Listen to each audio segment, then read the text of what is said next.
This is चिदम Pandey और आप सब देख रहे हैं बॉलीवुड स्पाई। आपके फेवरेट शो ये रिश्ता क्या कहलाता है में अलग किस्म का रोमांचक मोड़ आ गया है, जहां पर हमें देखने को मिल रहा है कि अब शो में आ चुका है 2 साल का लीव। वहीं पर हमें देखने को मिल रहा है कि अब खुददार फर्म को अबीर और अरमान ने एकदम आसमान की ऊंचाइयों पर पहुंचा दिया है, जहां पर हमें देखने को मिल रहा है कि दमानिस की भी एंट्री हो चुकी है ये रिश्ता में।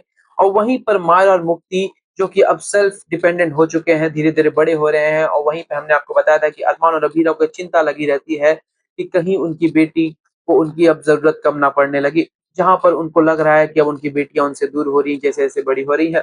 और वहीं पर एक लेटेस्ट अपडेट हमारे सामने आ रही है, जहाँ पर मायरा जयपुर जाने की तैयारी कर रही होती है और जयपुर एक टेस्ट देने के लिए जा रही है, जिसके लिए वो काफ़ी ज़्यादा एक्साइटेड होती है और अपनी तैयारियाँ कर रही होती है। तभी अरमान उसके पास आता है एक बड़ा-सा बॉक्स लेकर। उस बॉक्स में जब मायरा खोलती है, तो मायरा की ज़रूरत की सारी चीज़ें होती हैं, जो जयपुर लेके जाए। उसमें हर चीज़ 2-2 के रैक में रखा होता है, जहाँ पर 2-2 पॉकेट नाइफ होता है, जहाँ पर 2-2 पेपर स्प्रे होता है, जहाँ पर 2-2 नाइफ होती हैं। ये सब देखकर मायरा हँसने लगती है और अरमान का मज़ाक उड़ाने लगती है और उसे हँसते हुए कहती है कि मैं सिर्फ़ टेस्ट देने के लिए जा रही हूँ, जयपुर कोई ट्रिप पे नहीं जा रही हूँ।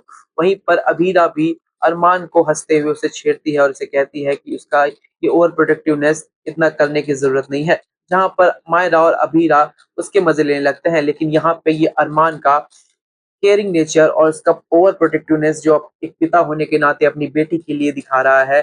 उसकी बेटी इतनी बड़ी हो चुकी है और अकेले दूर शहर जा रही है, तो उसकी जो केयरिंग है वो सामने उभर कर आ रही है। और वहीं पर अरमान को चिंता लगी रहती है मायरा की, इसीलिए मायरा की चिंता ना हो, इसीलिए वो मुक्ति को कहता है कि मुक्ति मायरा के साथ जयपुर जाए। लेकिन मुक्ति इस बात से साफ मना कर देती है कि वो मायरा के साथ जयपुर नहीं जाएगी। और वहीं पर हमें देखने को मिलता है कि अरमान अंदर ही अंदर काफ़ी नाराज़ होता है। उसे अबीरा, मायरा और मुक्ति के व्यवहार देखकर अच्छा नहीं लगता और नाराज़ होकर वहाँ से वो चला जाता है।